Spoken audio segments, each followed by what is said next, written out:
Hello everyone and welcome back to YouTube channel. So आज हम लोग कवर अप करने वाले हैं AS1 that is disclosure of accounting policies. So AS1 का लेक्चर स्टार्ट करने से पहले मैं आप लोगों को बोलूँगी, जो भी बच्चे नए हैं चैनल पर तो चैनल को सब्सक्राइब ज़रूर कर लें, और जो पुराने बच्चे हैं वीडियोज़ को लाइक ज़रूर करा करो अगर आपको पसंद आती हैं, and share with your friends.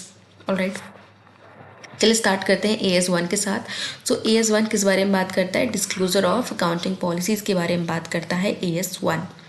इस पर्टिकुलर AS में हम लोग कवर अप करेंगे फंडामेंटल अकाउंटिंग अजम्पशंस, उसके साथ हम लोग कवर अप करेंगे अकाउंटिंग पॉलिसीज़ क्या होती हैं, और एक चीज़ और हम लोग कवर अप करेंगे that is the consideration for selection of an accounting policies. अच्छा, एक चीज़ मैं बोलना चाहती हूँ कि अगर आप लोग ये लेक्चर्स देख रहे हैं ना, तो ये नोट्स बनाते हुए चलिए, या फिर स्क्रीनशॉट ले लीजिए, उसको PDF में कन्वर्ट कर लीजिए, जो भी करना है आपको कर सकते हैं।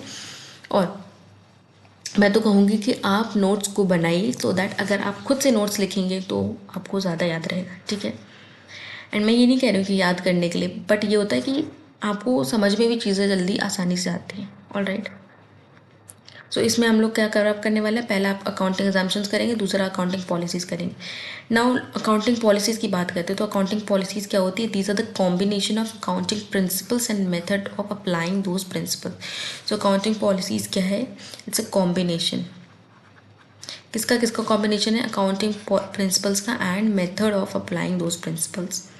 तो जैसे फॉर एग्जांपल हो गया आपका accounting policy given by the company to follow SLM method. ठीक है, जैसे कंपनी ने एक पॉलिसी दे के रखी है कि SLM मेथड को ही फॉलो करना है while providing depreciation on asset पर डेप्रीशिएशन प्रोवाइड करते टाइम पर आपको कौन सा मेथड यूज़ करना है?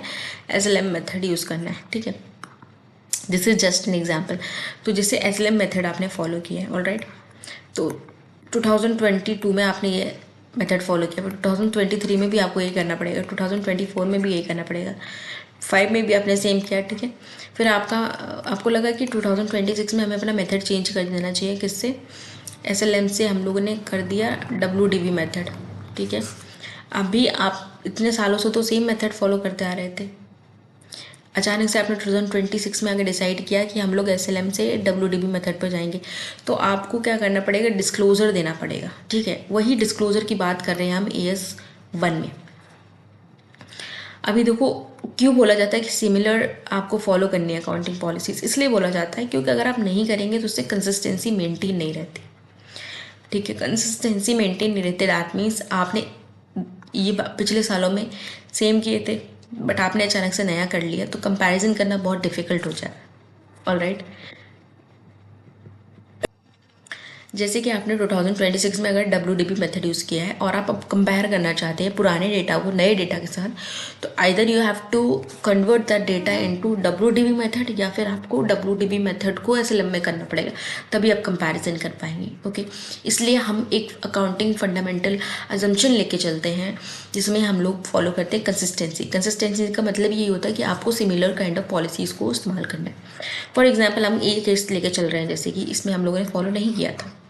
ठीक है, अगर हमने इस पर्टिकुलर केस में फॉलो नहीं किया है तो हमें क्या करना पड़ेगा? डिस्क्लोजर देना पड़ेगा। डिस्क्लोजर देना पड़ेगा कि हम लोगों ने इसको फॉलो नहीं किया। You have to give a complete disclosure. Alright,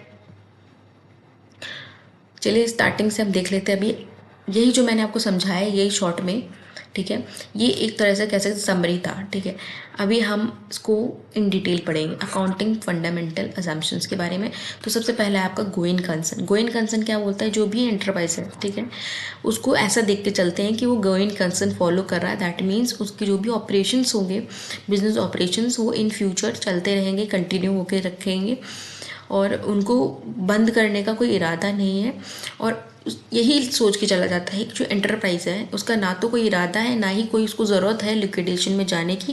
that means going concern है। ओके, नेक्स्ट जो अजम्पशन है वो है कंसिस्टेंसी। कंसिस्टेंसी क्या बोलता है? जैसे मैंने आपको एग्जांपल दिया था यहाँ पे, that you have to follow the same policies throughout all the years, क्योंकि कंपैरिजन करना बहुत इजी हो जाता है। ठीक है, एक पीरियड से दूसरे पीरियड पे कंपेयर करना इजी हो जाता है, इसलिए हम लोग ये अजम्पशन लेके चला जाता है कि कंसिस्टेंसी फॉलो करनी है। दैट मीन्स आपने अगर एक साल में SLM मेथड यूज़ किया था तो आपको दूसरे साल में भी SLM ही यूज़ करना है।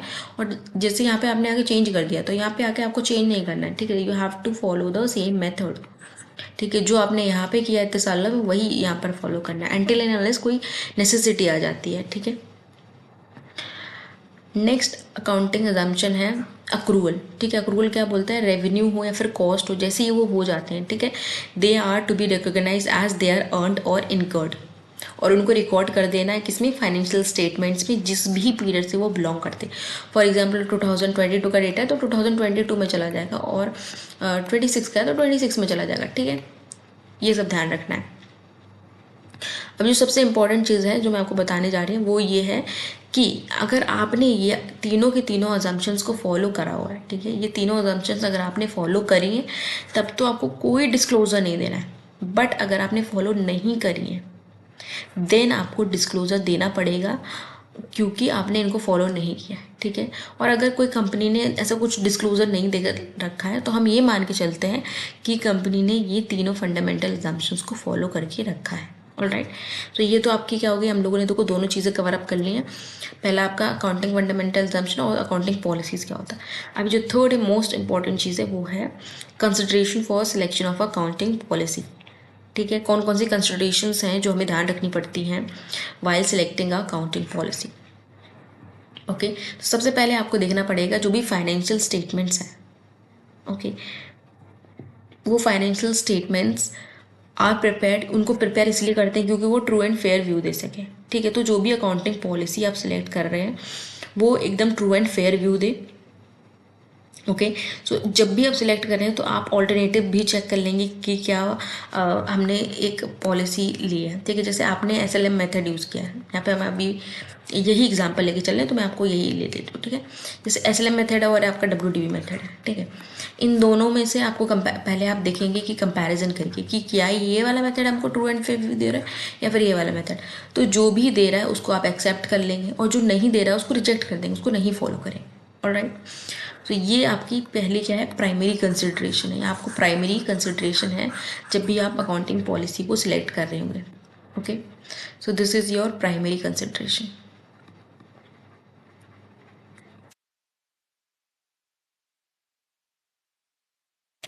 नेक्स्ट आपके जो अदर मेजर कंसिडरेशन है जो आपको ध्यान रखने की ज़रूरत है वो है सबसे पहला प्रिंसिपल ऑफ प्रूडेंस, जो कि हम लोग फॉलो करते हैं। ठीक है, प्रूडेंस क्या बोलता है कि आप जब तक आपको क्लियर नहीं होगा, ठीक है, तब तक कि प्रॉफिट मतलब आ ही नहीं गया है ना, तब तक आप रिकॉर्ड नहीं करेंगे।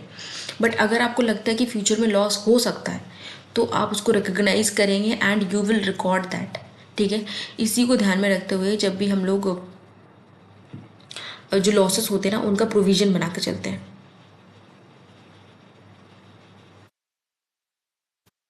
Alright, so in view of the uncertainty attached to the future events, profits are not anticipated but recognized only when realized। ठीक है, जब प्रॉफिट्स आ जाते हैं तभी हम उसको रिकोगनाइज करते हैं, अदरवाइज हम उसको नहीं क्या करते हैं, रिकोगनाइज नहीं करते। बट प्रॉफिट लॉस के केस में ऐसा नहीं होता है, फिर लाइबिलिटी के केस में ऐसा नहीं होता है। प्रोविजंस बनाए जाते हैं for all the non liability. अगर आपको पता है कि कल को जाके जो डेटर हमको लग रहा है कि पैसा देगा नहीं देगा, वो बैंक करप्ट होने वाला है या फिर उसने ऐसा इरादा करके रखा है कि वो नहीं पे करेगा, तो फिर दिक्कत हो जाएगी, राइट। तो इसीलिए हम लोग ये सोच के चलते हैं कि हम उसका प्रोविज़न बना लेते हैं। Alright, next is your substance over form. Substance over form क्या बोलता है, accounting policies are to be selected on practical basis. Practical basis भी देखना है सिर्फ, और सिर्फ आपको उसका लीगलिटी नहीं देखनी है। जैसे कुछ का केस होता है हायर परचेज का केस, ठीक है, तो हम अपने पास रखते तो हम डेप्रिसिएशन प्रोवाइड करना चालू कर देते हैं ना। ठीक है, हम ये तो नहीं देखते कि अभी तो लीगली हमारे पास नहीं आया तो हम नहीं कर रहे, करते हैं ना, तो इसी की वजह से करते हैं। Next is materiality. मटेरियलिटी क्या बोलता है कि आपको सारी फाइनेंशियल स्टेटमेंट्स में डिस्क्लोजर्स देने पड़ेंगे जो भी मटेरियल आइटम्स हैं उनके। ठीक है, मटेरियल आइटम्स क्या होते हैं, कैसे पता चलेगा आपको मटेरियल आइटम्स हैं, वो आइटम जो कि इन्फ्लुएंस कर सकते हैं decision of user of financial statement. Financial statement के जो यूज़र्स हैं उनके डिसीजंस को अगर अफेक्ट कर सकते हैं वो आपके मटेरियल क्या हो गए, आइटम्स हो गए। तो you have to disclose all the facts. Okay, अभी डिस्क्लोजर तो हमने पढ़ लिया है, ठीक है, तो किस तरह के डिस्क्लोजर देने हैं वो भी ध्यान रखने की ज़रूरत है। तो आपको किस किस की डिस्क्लोजर देने हैं, सारी अकाउंटिंग पॉलिसी जो कि अडॉप्ट की गई है while preparing the financial statement. जो भी आपने अकाउंटिंग पॉलिसीज को इस्तेमाल किया है while preparing the financial statements वो आप डिस्क्लोज करेंगे। उसके बाद जो नेक्स्ट चीज़ है वो है कि डिस्क्लोजर जो होते हैं वो आप ये नहीं सोचना है कि आपने अलग से दे देना है, नहीं। These disclosures are a part of your financial statements. तो आपको अपने फाइनेंशियल स्टेटमेंट्स में जो नोट टू अकाउंट होते हैं वहाँ पे डिस्क्लोजर्स दे सकते हैं आप लोग, ठीक है। Next is disclosure of accounting policies और change therein cannot remedy wrong. अगर आपने कुछ भी गलत किया है अकाउंट्स में तो आपने डिस्क्लोजर दे दिया। आपने सोचा कि चलो फॉर एग्जाम्पल आपने कुछ तो प्रिंसिपल्स को फॉलो नहीं किया था और आपने सोचा कि हमने नहीं फॉलो किया, हमने तो अपनी मर्जी चलाई है और हम डिस्क्लोजर दे देते हैं कि हमने ऐसा कुछ किया, तो वो नहीं चलेगा, ठीक है। दैट मीन्स अगर आपने कुछ गलती किया है तो वो डिस्क्लोजर देने के बाद भी वो सही नहीं हो सकता, ठीक है। That is not a remedy. Disclosure किसी भी तरह की रेमेडी नहीं है for the inappropriate treatment of any kind of items in the accounts, ठीक है। अभी डिस्क्लोजर पे आ गए हम लोग। डिस्क्लोजर पे एक चीज़ जो ध्यान रखने की है वो है कि आप जब डिस्क्लोजर दे रहे हैं, ठीक है, डिस्क्लोजर ऑफ अकाउंटिंग पॉलिसी कर रहे हैं, तो